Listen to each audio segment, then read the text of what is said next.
അമ്മമാര് ഈ മാങ്ങ അല്ലെങ്കിൽ നെല്ലിക്കൊക്കെ ഉപ്പിലിട്ട് കഴിയുമ്പോൾ ഒരാഴ്ച 2 ആഴ്ച കഴിഞ്ഞ് നമ്മൾ എടുത്തു നോക്കുമ്പോൾ പറയും ഉപ്പ് പിടിച്ചിട്ടില്ല എന്ന് പറയും. അതിനുള്ളിലേക്ക് എത്തിയിട്ടില്ല എന്ന് ഒരെണ്ണം കഴിച്ചു നോക്കുമ്പോൾ നമുക്ക് മനസ്സിലാകും.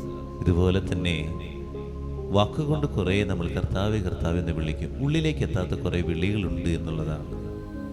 അത് നമ്മൾ മനസ്സിലാക്കണം. അത് പെട്ടെന്ന് ദൈവം തിരിച്ചറിയുന്നു.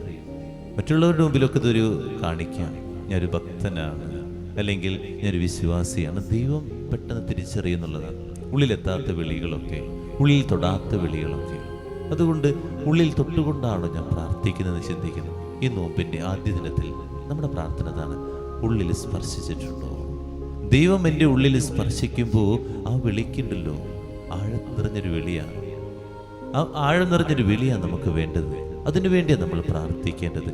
അതുകൊണ്ട് നമ്മുടെ ഉള്ളിൽ സ്പർശിക്കുന്ന ഈ ഉപ്പ് ഉള്ളിൽ പ്രവേശിക്കുന്നത് പോലെ തന്നെ എൻ്റെ ഉള്ളിൽ ഇതുപോലെ ഒരു തൊടൽ, ഒരു സ്പർശനം, ദൈവത്തിൻ്റെ സ്നേഹം നിറയൽ, ആ നിറയലുണ്ടോ എന്നോ, അല്ലെങ്കിൽ കർത്താവെ കർത്താവെ എന്ന് വിളിച്ചപേക്ഷിക്കുന്നതിനല്ല, എൻ്റെ സ്വർഗസ്ഥനായ പിതാവിൻ്റെ ഇഷ്ടം നിറവേറ്റുന്നവനാണ് എനിക്കിഷ്ടമെന്ന് യേശുനാഥൻ പറയുന്നു.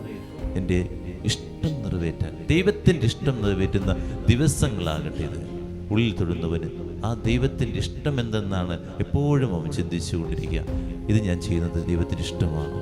ഞാൻ ആരോടെങ്കിലും സംസാരിക്കുമ്പോൾ ദൈവത്തിൻ്റെ ഇഷ്ടമാണോ? ഞാൻ അയക്കുന്ന മെസ്സേജ് ദൈവത്തിന് ഇഷ്ടപ്പെട്ടതാണോ? ഞാൻ അയക്കുന്ന അല്ലെങ്കിൽ ഞാൻ സംസാരിക്കുന്ന ഈ വാക്ക് ദൈവത്തിന് ഇഷ്ടമാണോ? അല്ലെങ്കിൽ ഞാൻ ഈ ചെയ്തുകൊണ്ടിരിക്കുന്ന ദൈവത്തിന് ഇഷ്ടമാണോ? അതെപ്പോഴും ഇങ്ങനെ ചോദിച്ചുകൊണ്ടിരിക്കും. നമുക്ക് ഈ ദിവസങ്ങൾ നമുക്ക് ചോദിക്കാം, ദൈവത്തിന് ഇഷ്ടപ്പെട്ടതാണോ ഞാൻ ചെയ്യുന്നത്? പ്രാർത്ഥിക്കാം.